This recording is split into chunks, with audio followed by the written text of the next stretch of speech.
Hi everyone, I am Sydney Mayo and I am the team leader of Team 4. And our team consists of myself, Trey James, Owen Corando, Addison Mattingly, and Caleb Miller. And for our presentation today, we are going to be talking about culture shock in Spain. So hey everybody, my name's Owen and I'm going to be going over the outline of our presentation.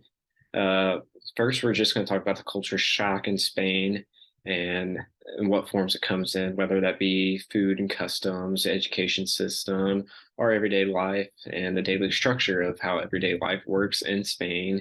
And then we'll go over what we're excited, and then we'll do questions at the end if anybody has any. Hi, I'm Addison Mattingly, and I will be covering the food and customs subtopic of Spain. So for popular dishes, we have octopus, calamares fritos, which is fried squid, and then they eat eggs for lunch and dinner, not breakfast.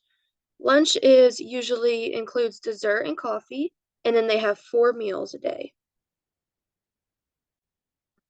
So the education system in Spain looks a lot like that of the Americas, where they've got a primary, secondary, and higher education, kind of like how we have a middle school, high school, college, elementary school. Their curriculum focuses more on the soft skills, reading, writing, language. Or ours puts a lot of emphasis on math and science. In Spanish schools, they learn to speak English from a very young age, so they can participate in the global business community by speaking English. And very much how it is here in America. Sports are emphasized, and so is music. Hello, I'm Trey James, and I'm here to talk about the daily structure and everyday life in Spain. So they usually have a main lunch meal around 2 to 3 p.m. And their business is usually closed midday for about 2 to 5 hours. And usually the workday resumes in the late afternoon. Typically work will end around 8 p.m. and then the dinner will be eaten at 9 to 10 p.m. or they usually call it supper.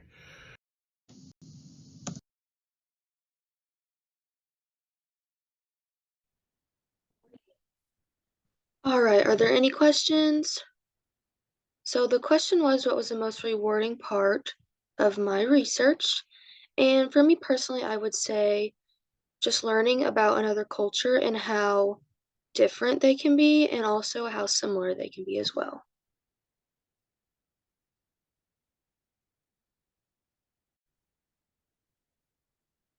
Hi, it's Sydney again. And the question was, what was the most rewarding part of this research?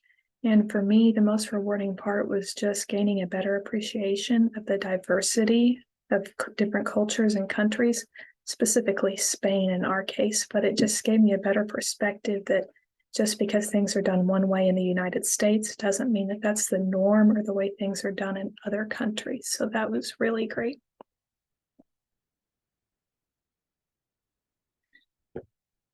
I think the most rewarding thing to me about this project would really be just kind of you get to learn a different culture that you're not necessarily used to their norms or anything like that. You get to learn about their foods and the education and how those things work. In our case, it was Spain. So yeah, I think that's definitely the most fun or rewarding part of this project for me. With that, with any questions, one of them could be, what was the most rewarding part of your research? And for me, it was learning more about the Spanish culture and how their education system, it looks a lot like ours, but has some variation. So that was very rewarding and beneficial. And what I've taken from this report is like the greatest reward is probably learning about the Spanish culture because, you know, I've never been to Spain, so I think it's pretty cool.